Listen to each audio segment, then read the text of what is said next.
Here's how to extract custom data from a table in Excel using Advanced Filter. If you have a large dataset and you only want specific records based on conditions, don't worry, I've got you covered. So let's dive right in.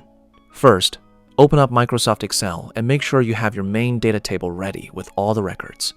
Now come to a new sheet where you want to apply your filter criteria. In this example, we want to extract data where the customer name is Z Trading and the item sold is Tube Lights. Next, go to the Data tab on the top menu. In the Data tab, click on Advanced under the Sort and Filter section.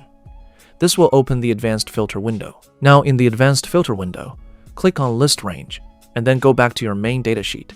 Select your full data table, including headers. After that, click on Criteria Range.